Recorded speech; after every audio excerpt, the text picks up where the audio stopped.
it's Amanda here with LifeBoost. Today is National Blueberry Pie Day.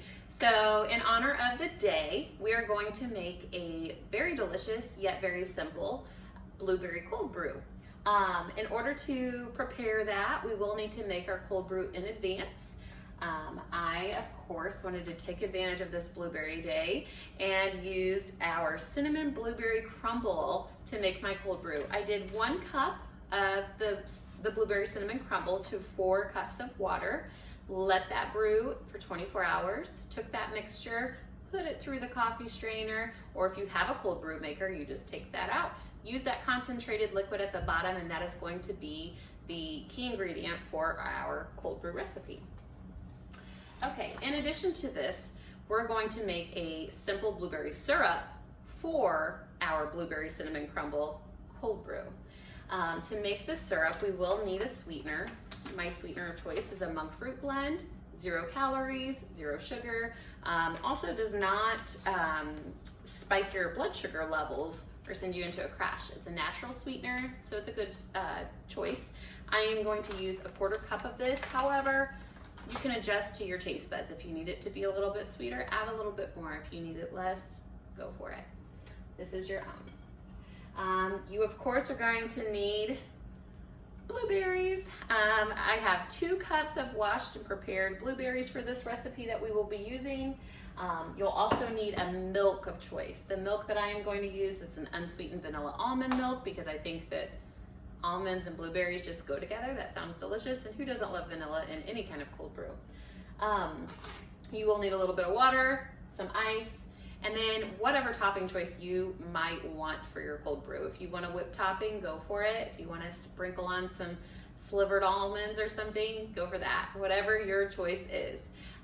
But that is pretty much it for the ingredients. So it's very simple, but it's going to be very delicious and full of flavor.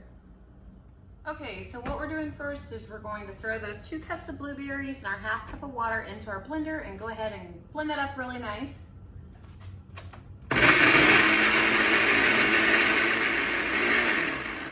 All right, when that's been nice and blended up, you're going to take this and you're going to put it through like a mesh strainer to get those pulp pieces out of the juice that we want to keep for the syrup. So I'm going to put this over the pan because we are going to reduce this with some sugar here in a few. So you might as well just put it right into the pan that you'll be using. Pour that right in.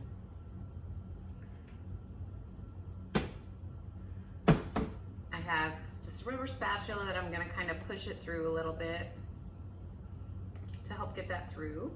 All we want left is that nice juice concentrate from our fresh blueberries. Let's talk about how much healthier this is going to be than a store-bought syrup as well. No kind of crazy ingredients. We know exactly what is going into this so that we know exactly what's going into our bodies. Not to mention all of the nutrition that is in blueberries, all those antioxidants, the vitamin C, so much good stuff.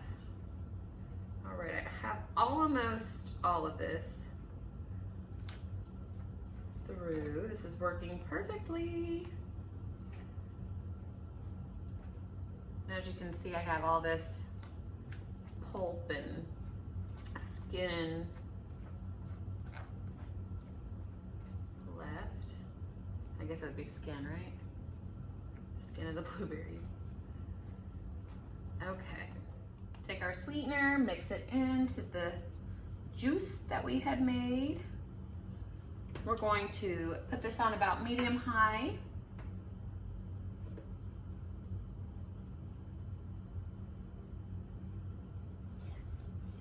Now you will need to make sure that you're stirring this frequently so that nothing burns. And like I said, we're gonna go ahead and bring this to a little bit of a boil and let it simmer for about 5 minutes until all of that sweetener dissolves. So after you have taken your pureed blueberries and the water and the sweetener and you let it simmer for about 5 minutes, all of the sugar should be dissolved by now, or the sweetener.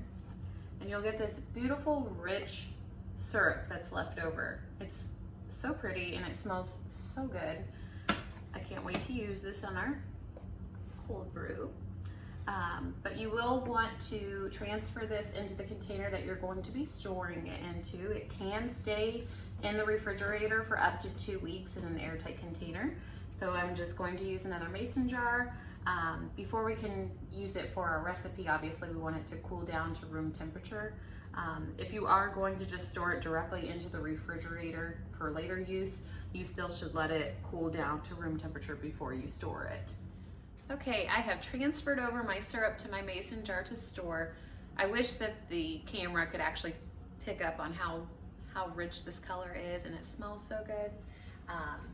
Anyway, you'll need about 2 to 3 tablespoons of that. Once it's cooled off, I poured it into my glass with ice. So I put 3 tablespoons because I really like blueberry in here. We're gonna do about a half a cup of our cold brew.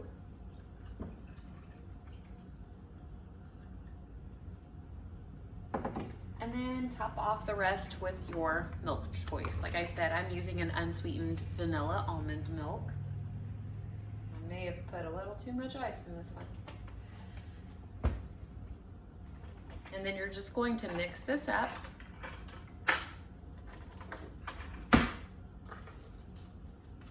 And again, you can top it with whatever you'd like. I think that a topping with, like a whipped topping and sprinkling on some cinnamon might be a good choice. That would be really good to bring out those cinnamon notes from the blueberry cinnamon crumble. And we were able to make our own blueberry cold brew with our blueberry cinnamon crumble coffee and our simple blueberry syrup, all made with ingredients that we know, so we know exactly what we're putting into our body. And it had, very few ingredients, so very easy to do.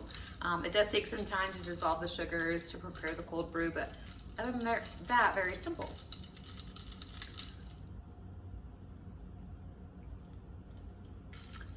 So good. If you love blueberry, you're going to love this one. So if you try this recipe, let me know in the comments and let me know what you think about it. Thank you.